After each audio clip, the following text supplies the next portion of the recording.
Cuentan los libros que la historia que aquí les relato debe iniciar en las cárceles secretas del Santo Oficio de la Inquisición de la Nueva España.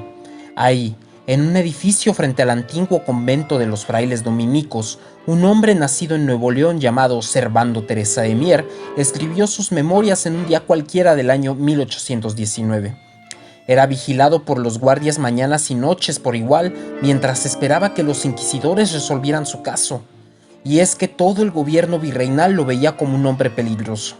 Había escapado 6 veces de las autoridades españolas y francesas. Se atrevió a publicar un periódico desde Londres, Inglaterra, para difundir sus ideas sobre la libertad legítima de España frente a la invasión francesa del emperador Napoleón I, además de desarrollar profundos pensamientos sobre el derecho independentista de las naciones americanas frente a la corona española. Servando estaba convencido del derecho de las naciones americanas a fundar sus gobiernos, sosteniendo el discurso por el que las autoridades virreinales lo expulsaron de la Nueva España por primera vez.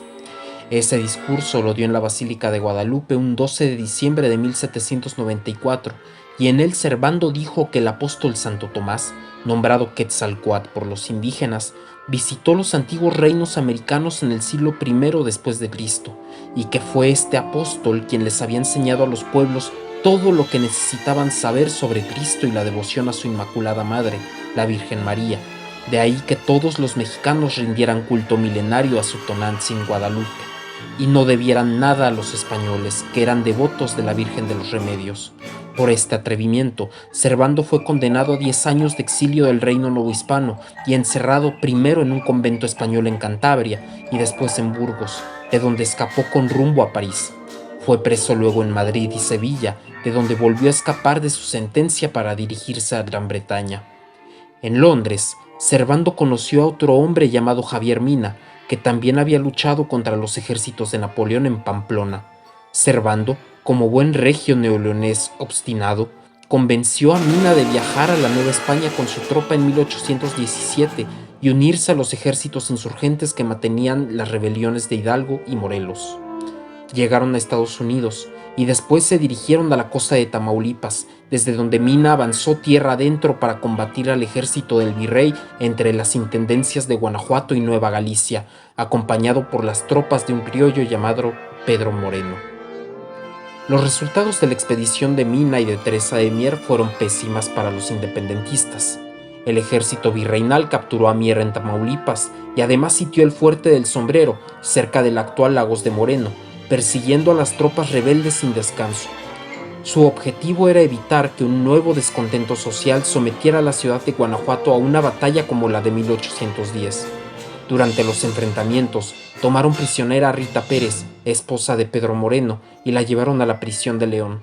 Como escarmiento a los rebeldes, dejaron morir de desnutrición a los 2 bebés de Pérez y Moreno.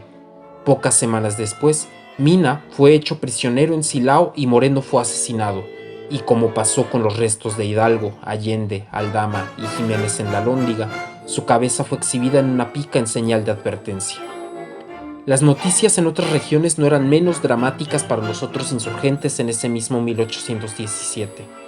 Gertrudis Bocanegra había sido fusilada en los intentos rebeldes de tomar la ciudad de Pátzcuaro en Michoacán. Leona Vicario y Andrés Quintana Roo se habían separado del Congreso de Apatzingán, que se encontraba prácticamente disuelto ante la persecución. Leona incluso tuvo a su bebé en una cueva en las montañas de Tlatlaya, cerca de Zitácuaro, y pensando en la supervivencia de su hija, el matrimonio de Vicario y Quintana Roo aceptó el perdón ofrecido por el virrey Apodaca.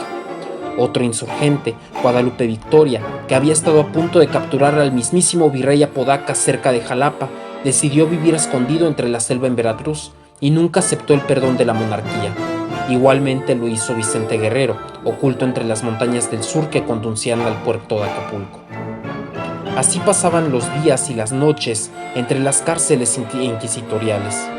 Ya habían pasado 2 años de todo aquello y Servando seguía en su celda esperando una nueva sentencia.